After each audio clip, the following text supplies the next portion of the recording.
Okay, now time for a demo on how PLC Data logs data to a SQL Server database under PLC control. The top spreadsheet is the Excel login configuration file. As you can see, all the events have been disabled except one. The only event that's enabled is the control logics mixing event. PLC Data will log the mixing event tags when the log data flag fires. It's called recipe log data. Okay, so how are we going to fire the recipe log data to initiate logging? Well, we have a few options. The first option is to go to the PLC and set recipe log data to true, and that should initiate login. The other option we have, if you look at the bottom spreadsheet, this is actually PLC Excel. PLC Excel is able to monitor PLC tags and also write to them. And as you can see, we have configured PLC Excel to monitor recipe log data. And in here, the value is false.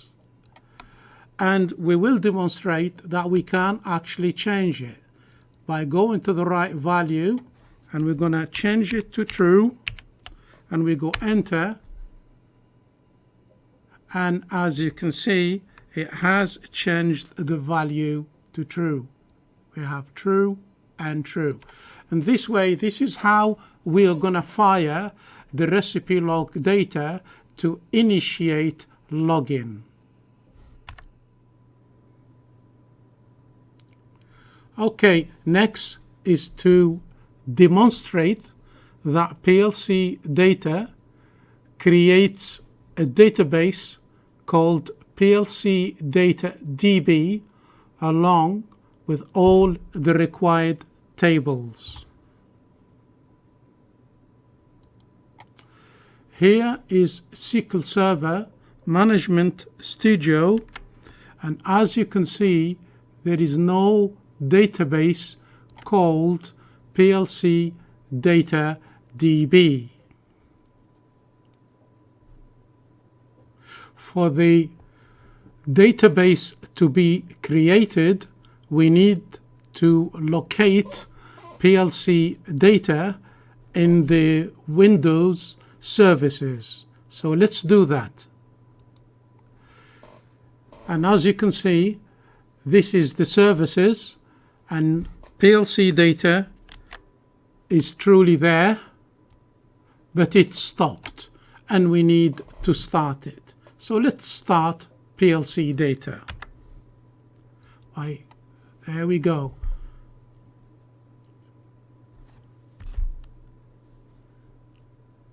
PLC Data is now running, and it will take a moment or two for it to generate the database. It first checks the configuration file that it's got, and then checks if there is a database, and if not, it will create it along with the tables. So we're now back into SQL Server Management Studio. Let's go and refresh the databases and see if the database has been created. Lo and behold, PLC Data has obliged. We now have a PLC Data DB. Let's open this up. Let's open the tables. As you can see, there is a login table and there is an error table.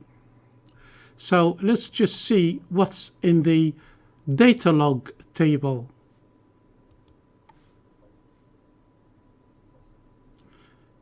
There is nothing.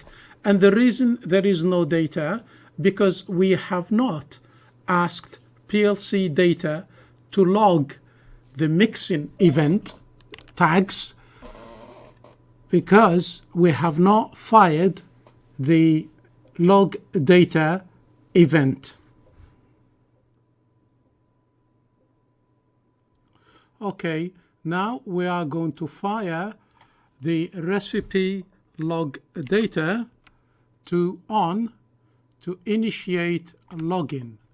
Now watch what happens. What should happen is that PLC Data first will log the data, turns the recipe log data request to off, and turns the data logged acknowledge bit to on. So let's try that. Here we are. True. And we're going to enter and watch what happens. It goes to true.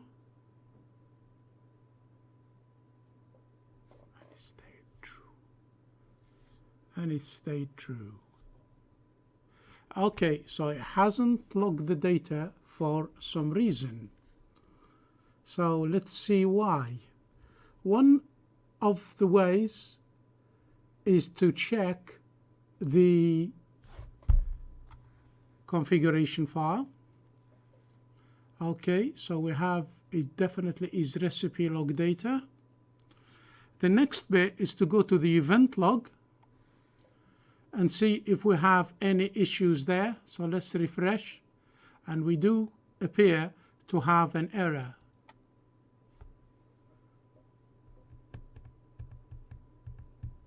What that actually is saying, it is actually saying that it cannot access the configuration file because it's been used by another process. So we need to stop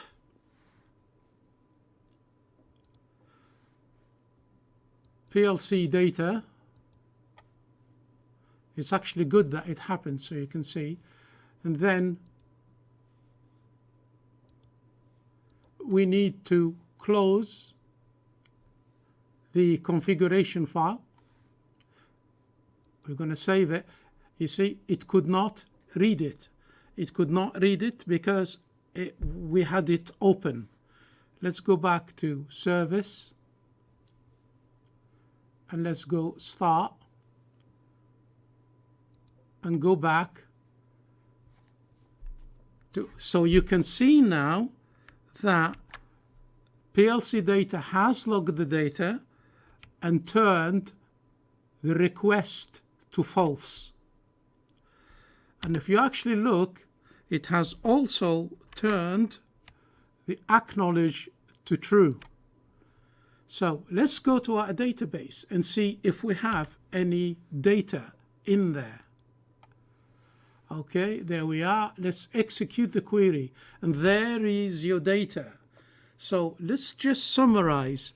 Initially, we had an issue where PLC Data did not turn the request to log back to off.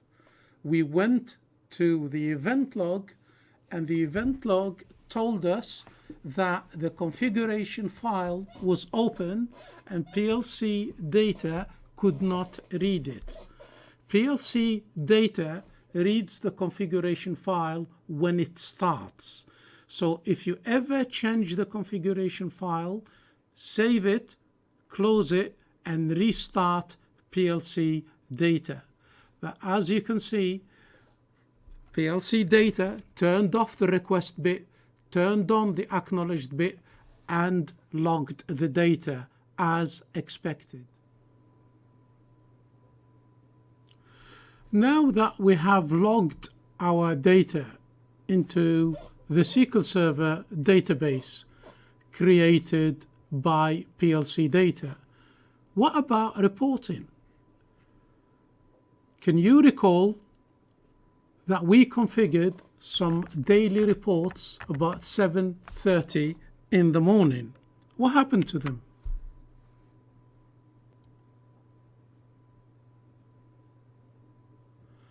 There we go.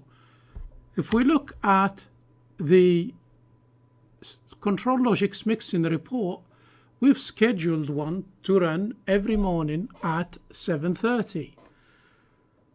I know the PLC can also request that report on demand. So let's see what happens. And that report should have been really created in the folder. Which folder is that? It's the CSV reports, CSV files. Let's have a look at that.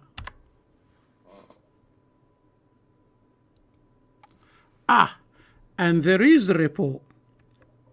There is a report that has been created. There it is. Let's just look at it for a minute. It says it's Control Logics Mixing Report. Yeah, that's the title we gave to the report. What's next? Next, it gives you the IP address of the PLC. That's good. And then it gives you the date, 2021-0501, and it gives you the time. That is absolutely great. So let's open this report and see what's in it.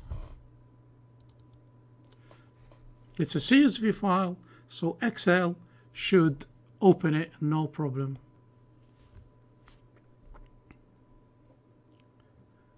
Okay, Excel is taking its time a little bit. There we go. So let's just see what we have. Let's just do a bit of formatting.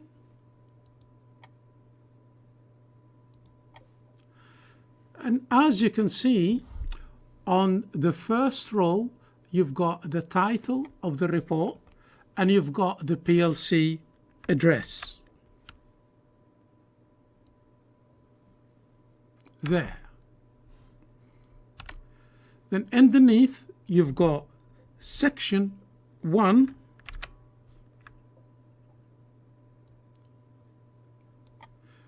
and the tag under section 1 is flour weight, sugar weight, water weight, mix time, mix speed, discharge time.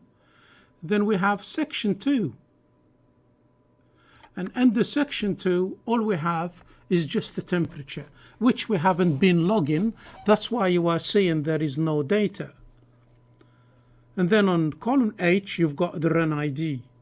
And we spoke about run ID. So you can see how sections make it easier to navigate the report. As to the worksheet name, I would take that with a pinch of salt. It's okay here, it's giving you the name of the report and the IP address, but if the name of the report is longer, you will only see part of it, because the worksheet maximum number of characters is hard-coded in Excel to 32. So that's great. So our 7:30 in the morning report has been created, data has been shown in the report, and when there is no data, PLC data tells us there is no data. Great stuff.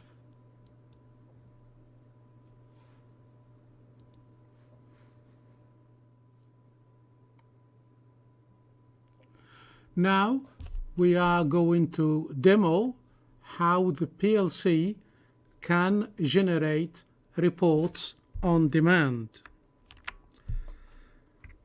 And this is done by setting the recipe create report flag from off to on, which we can simulate using PLC Excel. So I come over here, and this is where the create report is. And we're going to change it from false to true. Now, what should happen, and I say should, is that PLC Data generates the report, turns the create report flag to off and the acknowledged bit to on. But the acknowledged bit is already on, so let's just turn it off.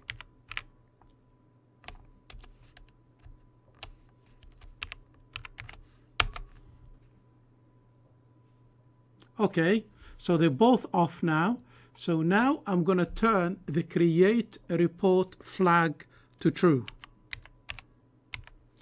and see what happens. And it's gone to false immediately. Either this is very, very fast or it did not work. So let's just look if a report has been created. There you go. You see, that's your second report. It just been created. So it was just very, very fast. So the first report was 1204. And the second one, which is the top one, is 1248. And let's open it.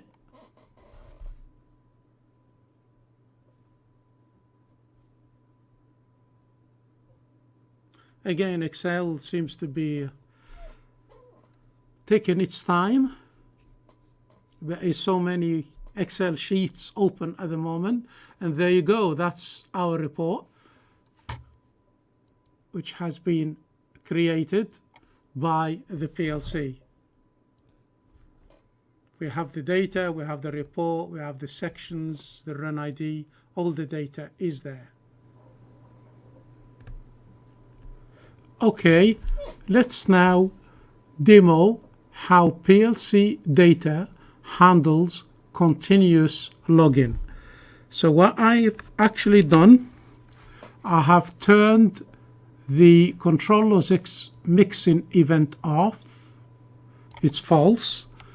And I have turned the Siemens S7 mixing event on.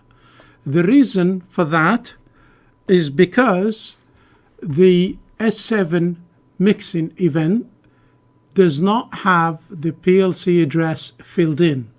So PLC Data assumes that S7 mixing is a continuous login event, and it will log it based on the login frequency of 1 second. Remember, we need to save the Excel login configuration file. We need to close it.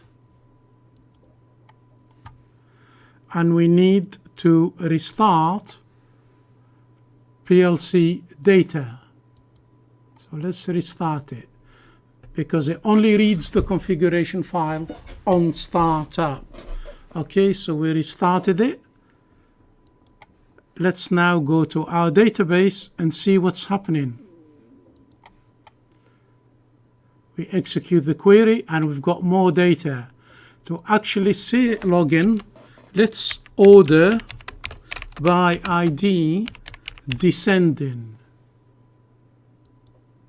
See, you can see the primary key is 121 at the moment. And we should pay attention to that number, and it should be increasing every second. So it's 121, 196, 206, 211. So it is logging on a continuous basis as expected. Here we are at the end. I hope you enjoyed seeing all the features of PLC Data, login and reporting. For more detail, go to www.plcdatalogin.com or www.automationconsultancy.com. I thank you very much for watching and for being patient. Until next time, see you then.